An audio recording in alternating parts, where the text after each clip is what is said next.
Cairo tonight. All of us on our team here on the ground spent a lot of time on these streets today, out with the people looking at this protest, seeing it, hearing it. For part of that time, I was with our chief foreign correspondent, Richard Engel, who lived and worked here for many years, to try to see what he sees here going on. This is part of the economy that has popped up to service the protest. Well, this is just new today, where people are, you can tell it's starting, there's an air of permanence to this. People are serving tea, you know, sodas. This is all new. Before, the protests were much more violent. I mean, there was tear gas in here. You couldn't stay, let alone, you know, serve tea. All right, let's go to the ID check. What does that banner say, hanging down from the highway overpass? It says, Yuskut, Yuskut, Hosni Mubarak. Down, down, Hosni Mubarak. Okay. So, that has been a constant chant here. Can you talk us through here?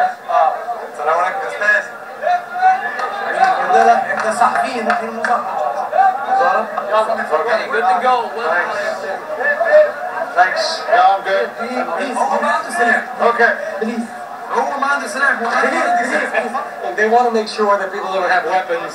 And this, you know, when people get empowered, everyone takes charge. We've gone from an unorganized protest to a hyper-organized, and everyone is appointing themselves as a volunteer. Everyone's a volunteer. Everyone's a leader. Everyone's in charge. We're entering the final funnel. This is one way in. This is the primary way in. This is the Egyptian Museum. You can see there's some armed thugs on the roof. This is where most of the great antiquities are housed. This is one of the best museums in the world. There's no mechanism to address all the people, correct? There's no loudspeakers. There are different little loudspeakers, but there's no one central PA system. They're making a sign on their way in. Everyone is expressing something. Hours we spent walking around this city, and hours later, late at night below us here, they're still going. That's going to do it for our broadcast for this Tuesday night. I'm Brian Williams reporting again tonight from Cairo on behalf of our entire team. We hope to see you right back here tomorrow. Good night.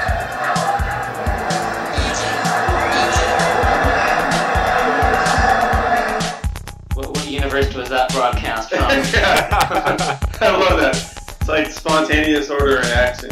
Great commentary saying, wow, you know, everyone's a leader, everyone's in charge. Everyone's a volunteer. Yeah, it'd take a while. I mean, this would have to go on for some amount of months, I think, before people start to realize that, wow, we actually don't need rulers. Yeah, on one hand he says, oh, this is hyper-organized, but then he can't find out who's organizing it.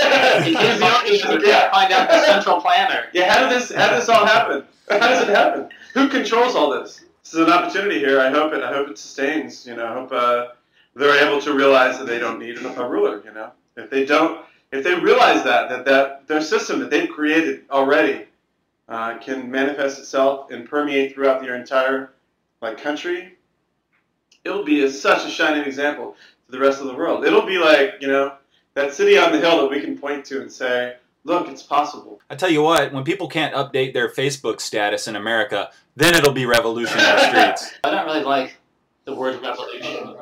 Right. I don't like the word revolution either because it implies the revolving door. Well, exactly.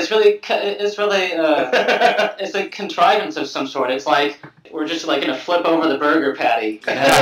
Instead, we should just shut off. Instead, we just need to shut off the grill. We need some fresh blood. We don't need a revolution. We need a dissolution. You just need people to stop participating in the idea of governance.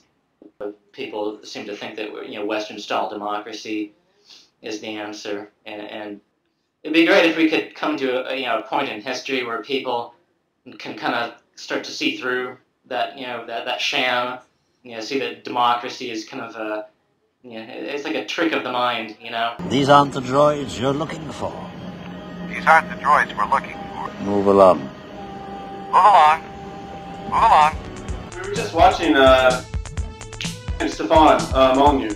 He just posted a video yesterday. He talked about Egypt as being one of the first governments ever set up in world history. How incredible will it be if Egypt was the first society that decides it doesn't need government anymore.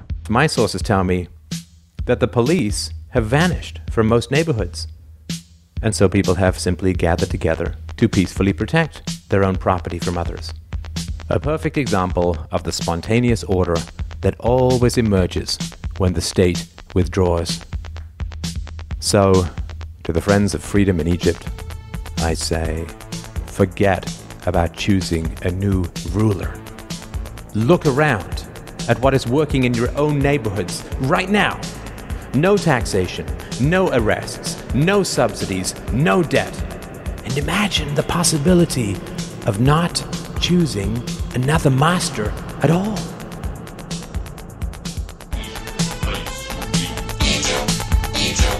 Egypt is the place to be. Egypt is the place to be. Egypt.